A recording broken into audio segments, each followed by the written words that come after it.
Boa noite, minha gente querida, muita paz para todos. Vamos começar com o livro 12 Passos Rumo à Paz Interior da Peregrina da Paz.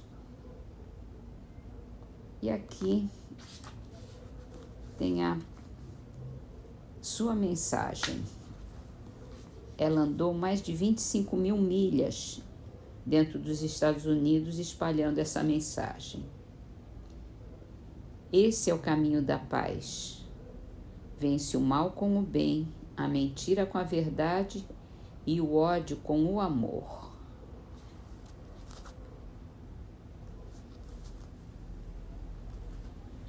Simples e clara. E vamos para o livro dos Espíritos.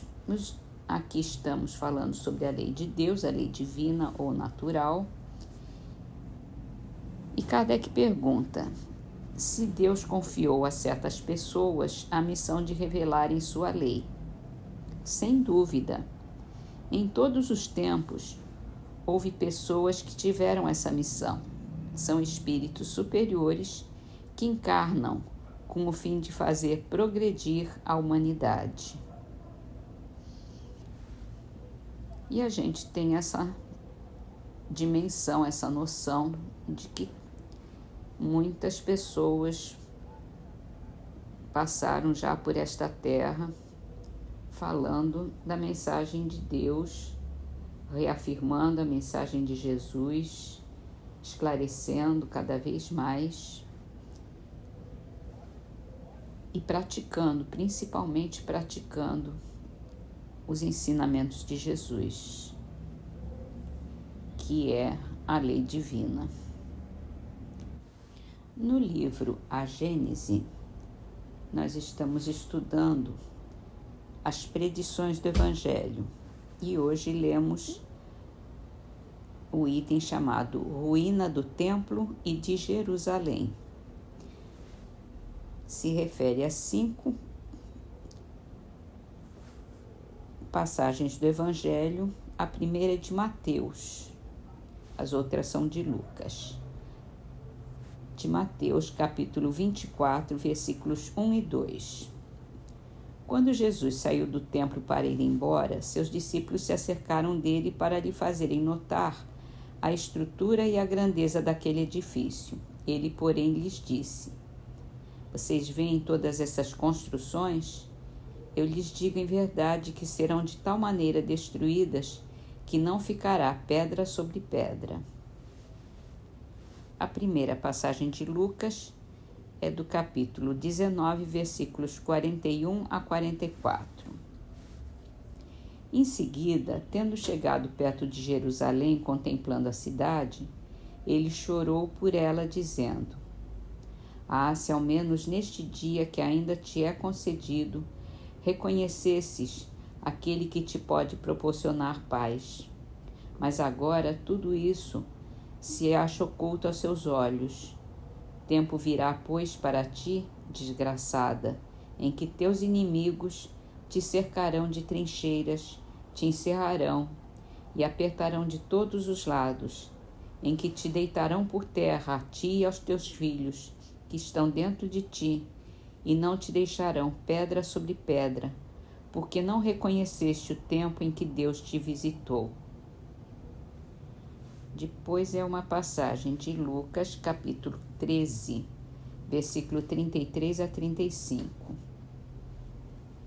Entretanto, é preciso que eu continue a andar hoje, amanhã e o dia seguinte, pois é necessário que nenhum profeta sofra a morte noutra parte, que não em Jerusalém.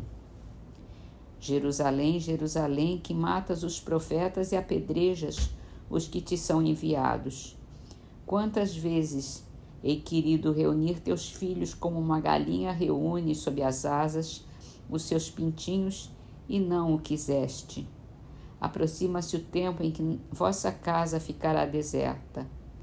Ora, eu, em verdade, vos digo que doravante não me tornareis a ver até que digais: bendito seja o que vem em nome do Senhor. Agora a passagem é de Lucas, capítulo 21, versículos 20 a 24. Quando virdes um exército cercando Jerusalém, sabei que está próxima a sua destruição. Fujam para as montanhas os que estiverem na Judéia, retirem-se os que estiverem dentro dela, e nela não entrem os que estiverem na região circunvizinha. Porquanto esses dias serão os da vingança, a fim de que se cumpra tudo o que está na Escritura. Ai das que estiverem grávidas nestes dias, visto que este país será acabrunhado de males e a cólera do céu cairá sobre este povo. Serão passados a fio de espada, serão levados em cativeiro para todas as nações, e Jerusalém será calcada aos pés pelos gentios, até que se haja preenchido o tempo das nações.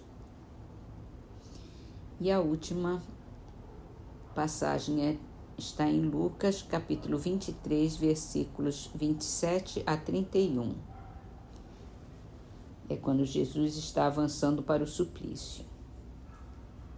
Ora, acompanhava-o grande multidão de povo e de mulheres a bater nos peitos e a chorar. Jesus então, voltando-se, disse: Filhas de Jerusalém, não choreis por mim. Chorai antes por vós mesmas e pelos vossos filhos, porquanto virá tempo em que se dirá: ditosas as estéreis, as entranhas que não geraram filhos e os seios que não amamentaram.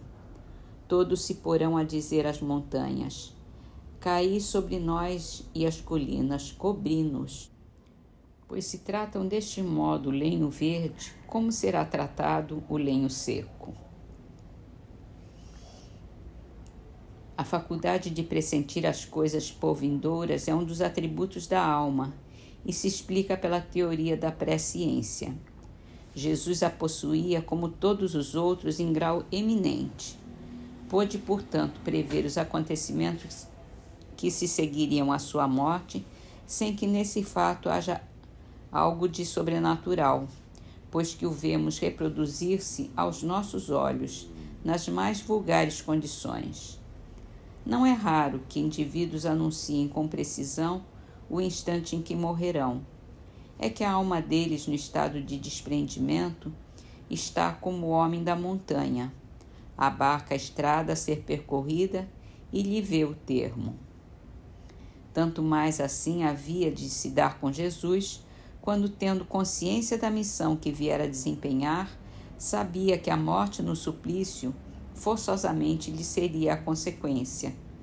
A visão espiritual permanente nele, assim como a penetração do pensamento, haviam de mostrar-lhe as circunstâncias e a época fatal. Pela mesma razão podia prever a ruína do templo, a de Jerusalém, as desgraças que iam se abater sobre seus habitantes e a dispersão dos judeus.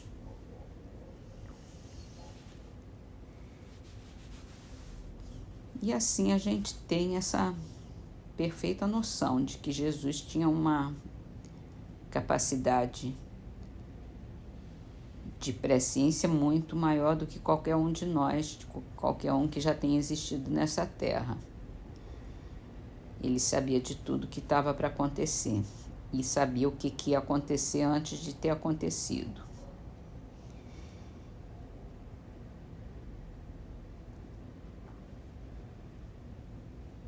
Então, vamos terminar as nossas leituras com a trovinha de Casimiro Cunha do livro Trovas do Mais Além, psicografado por Chico Xavier.